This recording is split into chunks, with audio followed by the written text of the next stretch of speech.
Welcome to another episode of the History of Mortal Kombat. Last time we covered Johnny Cage in an updated, much more detailed and complete video, showcasing his creation as the very first combatant, his rise as a famous actor obsessed with fame and fortune, and his eventual transformation into a loving husband and father.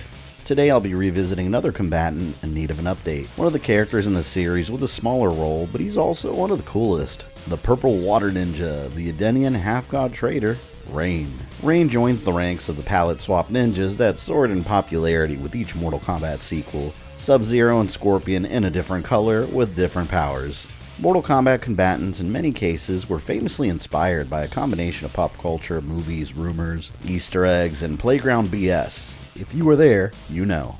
Rain also continues that tradition of a mysterious character that existed only in whispers. Late 1995, in one of the finest examples of playground BS, friends would share strategies and cheat codes to unlock a purple ninja in the new Ultimate Mortal Kombat 3 arcade machine, usually consisting of unrealistic tasks such as beating every match with double flawless victories, or pressing an insane combination of buttons while other children claim to have done it successfully. The kids of the 90s rushed to their local arcades to try to unlock this mysterious new combatant. But nothing worked, the disappointment was widespread, and they looked like fools. That's because it was all playground BS. When looking at the character roster for Ultimate Mortal Kombat 3, you'll notice there's no Rain. He's not there. Even unlocking the secret characters in the middle of the roster only reveals Melina, Ermac, and Classic Sub-Zero. So where did these rumors of a new character come from? Well, there was some truth to them. If you watch the demo reel seen here on an authentic Ultimate Mortal Kombat 3 arcade cabinet, you'll notice a quick scene of Rain fighting Shao Kahn. There he is. He's real. And he exists in Ultimate Mortal Kombat 3, kind of. Rain was considered as a character in the original version of Mortal Kombat 3, but didn't make it. And he didn't make it into the Ultimate Mortal Kombat 3 arcade either. His appearance in the arcade is a troll. He's a fake.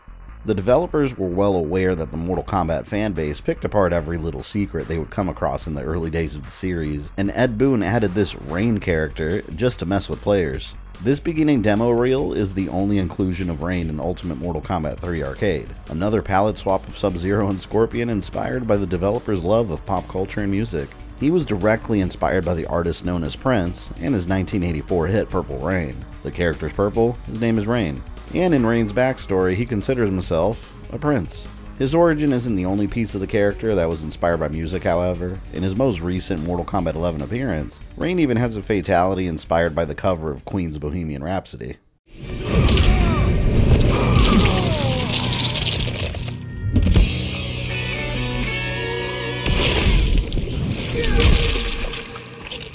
But wait a minute, you may be telling yourself right now, hold on, I specifically remember playing as him in Ultimate Mortal Kombat 3. You may have, but it wasn't the arcade version.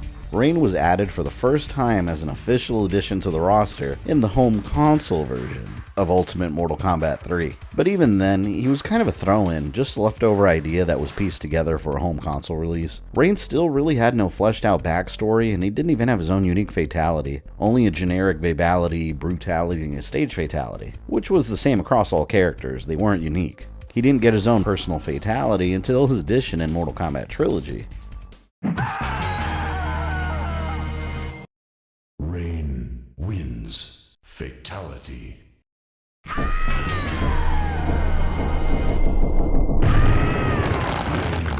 wins. Fatality.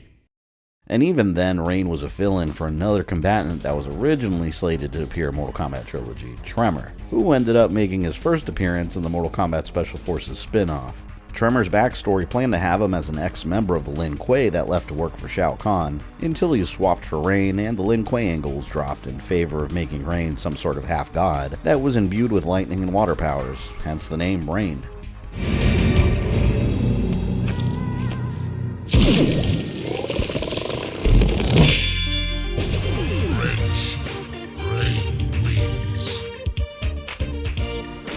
Although Rain's legacy isn't as large as some other characters like Liu Kang, he does have a following among the fan base. He's even my favorite ninja in the series. And games outside Mortal Kombat have paid tribute to the character. Like in the fighting game Skullgirls Encore, the character Fukua has an alternate purple and black color scheme called Rain Shadow. And he's appeared in a surprising amount of side content considering that he's usually a character with a small role in the overall series. My favorite being the Mortal Kombat Annihilation live-action movie. And I'll explain why, because it's absolutely hilarious. Rain doesn't do anything. Shao Kahn gets pissed off at him and he dies right near the beginning of the movie. 2 of Earth's best warriors have already been taken. Cabal and Stryker. Tell me, did you make them beg for their lives before you destroyed them? But Master, I thought if I let them I have no use for excuses! This will never happen again. It will never happen again. Now I want you to remember this scene of Rain falling into the flames. This perfectly highlights how awful the editing is in this film. Later in the movie, Liu Kang fights Baraka and defeats him by also sending him into a flying pit.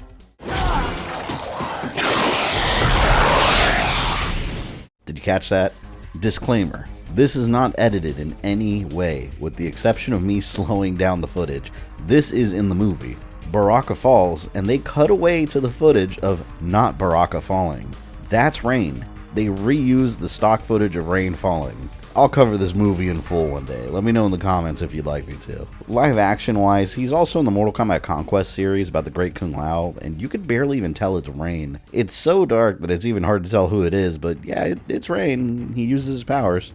In the cartoon series Defenders of the Realm, Rain has an entire episode focused on him, where it's revealed that he was engaged to Kitana in the past and Liu Kang gets jealous. Completely made up for the series. Rain? Kitana, my princess. You know this guy? We are very old friends. More than just friends. Once.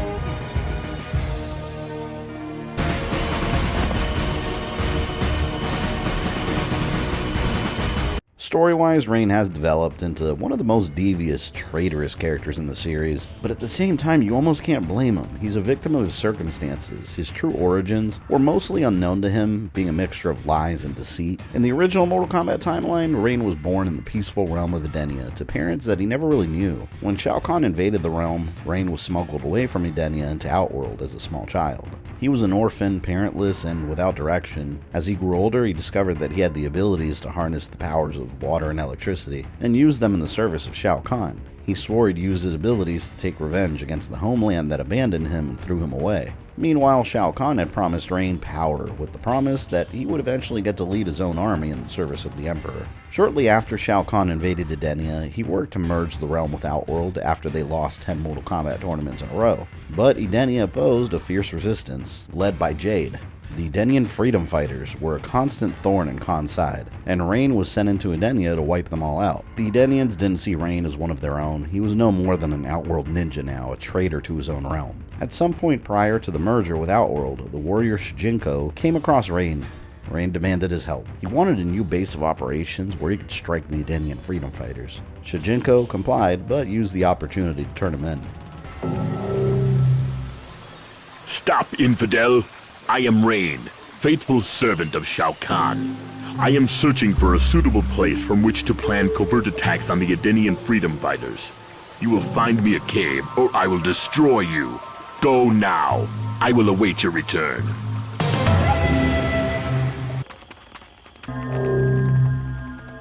Rain searches for a hiding place, does he? I am Jade, leader of Edenia's freedom fighters. We have been searching for the Outworld ninja Rain, but he had eluded us until now. Tell him about this cave. We will ambush him when he arrives. You have found a cave to the east? Excellent. I will go there at once. As payment for your assistance, I will spare your life. For a ninja, he is not very stealthy.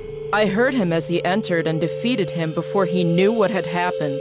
Edenia will remember your assistance. Take these coins with our thanks. Purple. Rain chooses his wardrobe most curiously. Rain was taken in, but the war against Shao Kahn failed. Outworld merged with Edenia, and Rain was freed. He remained loyal to Shao Kahn for thousands of years. During the events of Ultimate Mortal Kombat 3 and Trilogy, Earthrealm was unjustly invaded by Shao Kahn after Liu Kang secured its safety in Mortal Kombat. Rain led some of Shao Kahn's extermination squad into Earthrealm to hunt down any surviving humans and Earthrealm's combatants. In his non-canon Mortal Kombat Trilogy ending, Rain encounters Kitana and learns that she uncovered information about his origins. His parents never threw him away. His father was a general in the Edenian army, and he died at the hands of Shao Kahn. Rain was enraged when he learned the truth, and he joined Earthrealm's combatants. But at one point, Rain did disappear when they were attacked by Kahn's extermination squads, and in order to prove himself, Rain set out to destroy Shao Kahn himself.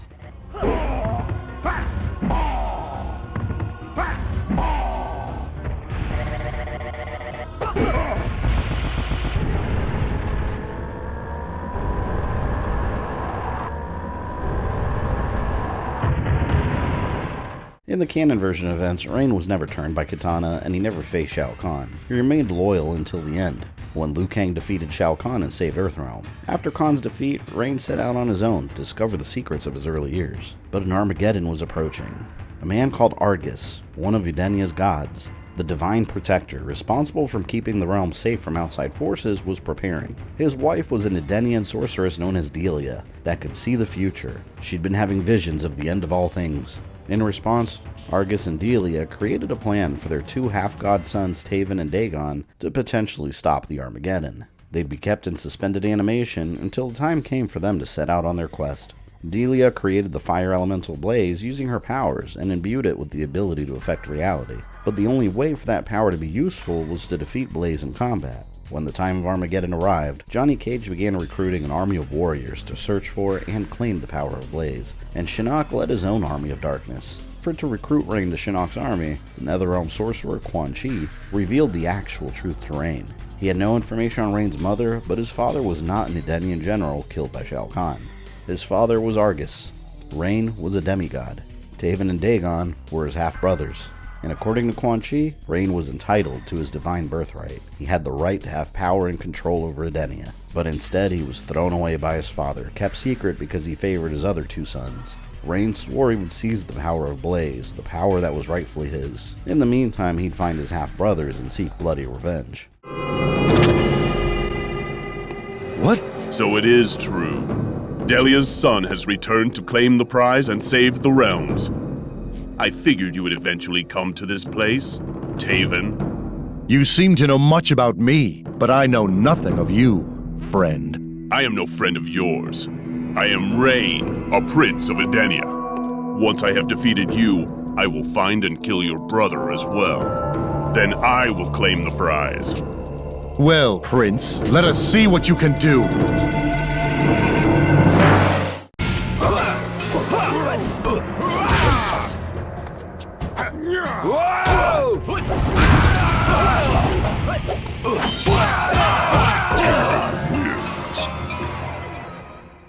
Rain underestimated his half-brother's power and was defeated in combat. Then he vanished into a watery portal. He'd be back for revenge as soon as he claimed the power of Blaze. In the final battle of Armageddon, both sides fought for control in a huge battle royale. In his non-canon Mortal Kombat Armageddon ending, Rain defeated Blaze and ascended to full godhood, and Argus could do nothing to stop him.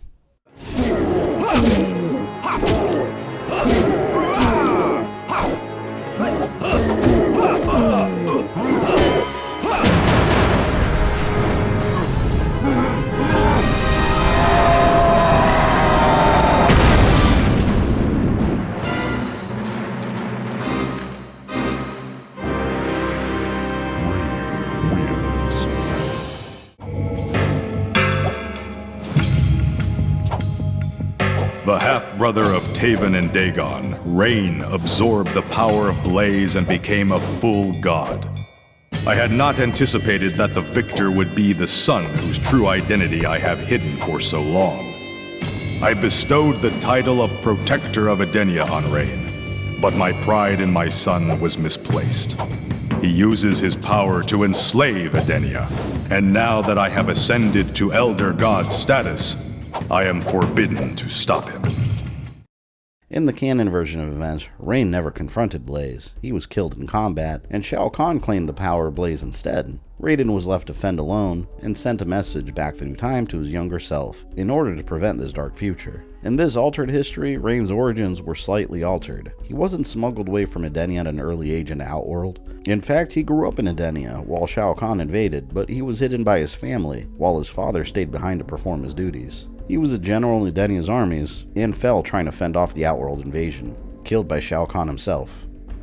After his father's death, the hidden Rain was found and rescued by the Edenian freedom fighters that fought against Shao Kahn, and he joined them when he came of age. He rose through the ranks with his incredible skills and powers. His success made him arrogant, and his reputation was growing fast. Rain demanded leadership of the Edenian resistance forces, but he was refused. It was clear that he was solely focused on his own ambitions. In an act of retribution, Rain turned against his fellow rebels and betrayed them to Shao Kahn. His actions were heavily influential in Shao Kahn's success in taking over Edenia, and he was promised command of an army in Shao Kahn's empire, a promise that Kahn never delivered. Over the thousands of years that passed in Kahn's service, Rain hid his face with a mask to keep the surviving Edenians from recognizing him as the traitor that delivered his realm to Shao Kahn, and received no reward for it, a life lived in shame. During the events of the Mortal Kombat tournament in Outworld, Rain wasn't officially involved in the story, but was added as downloadable content. In his non-canon ending, Rain turned against Shao Kahn, and Raiden awarded him with the truth of his connections to Argus with a surprising outcome.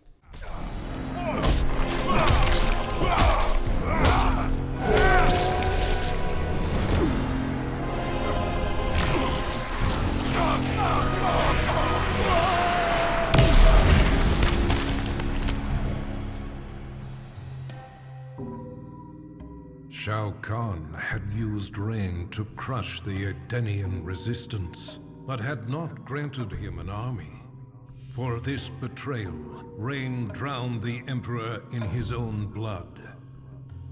A grateful Raiden thanked Rain for eliminating the Emperor and saving Earthrealm.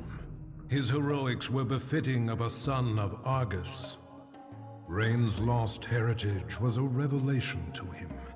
That he was a direct descendant of an Edenian god proved his superiority. Power was his by right. His divinity confirmed, Rain's path was clear.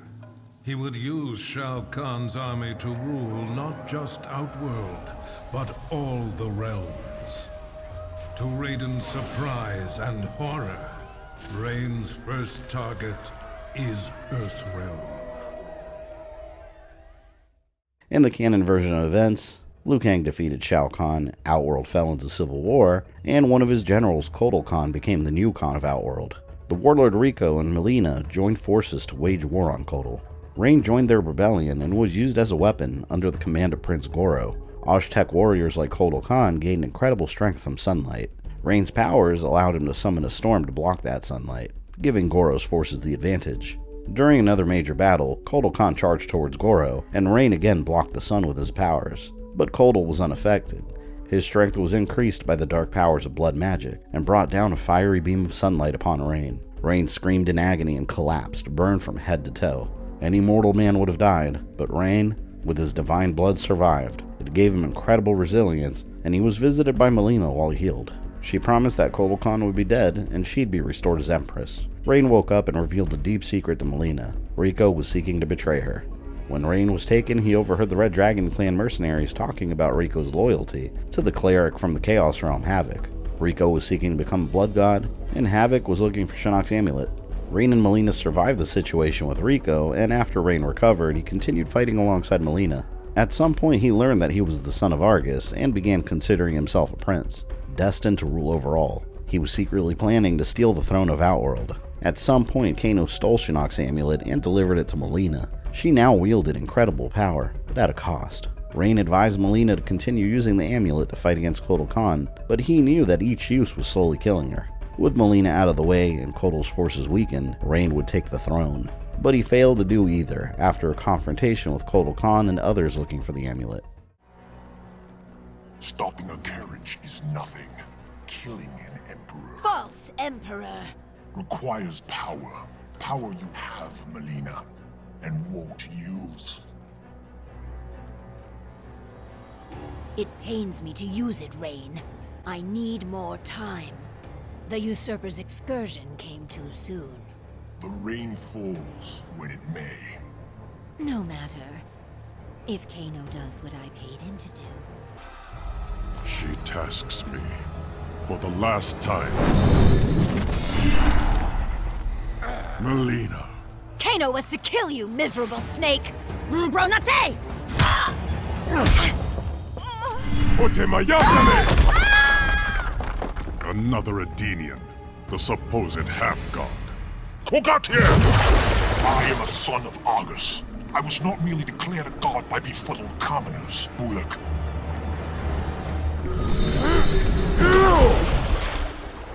Surely Melina suspects your true intentions, son of Argus.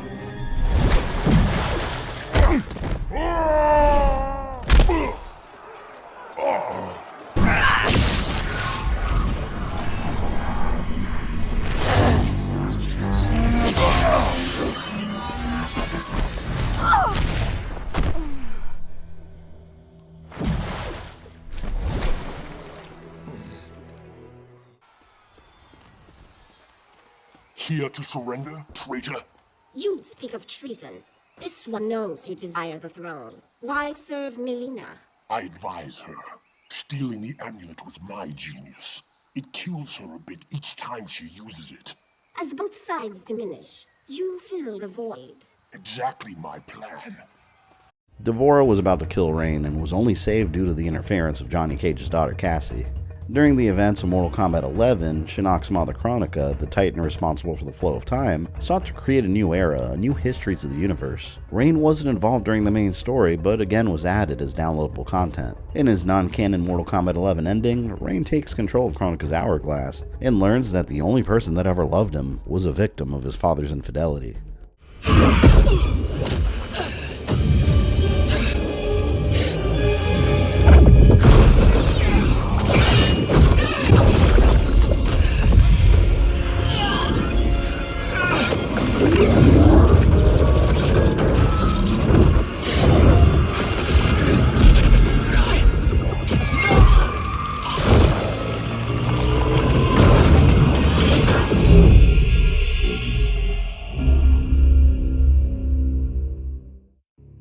Chronica was dead, the hourglass taken, and Edenia's future mine to command. I had obtained all I had wanted. All except that which I had wanted most, to know the true story of my parentage. That I was a bastard I knew, born of an illicit affair between the Edenian god Argus and a mortal woman, Amara. But what I didn't know, until the hourglass showed me, was that I and my mother were both victims. She hadn't abandoned me. Thanks to my father's lies, she had thought me stillborn. I was stolen away and left to rot among peasants, while my mother died from grief. Argus hid his scandal and his shame by killing the one person who ever loved me. For that, he will die. As will his sons, Taven and Dagon. His beloved wife Delia, she I will let live. Let her heart break as my mother's did, as she weeps over her children's corpses.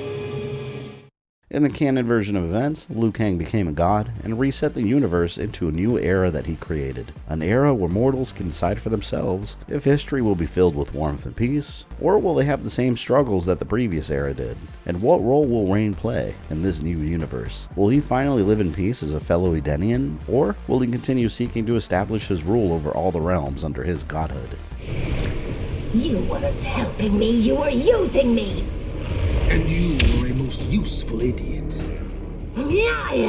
Round one, fight.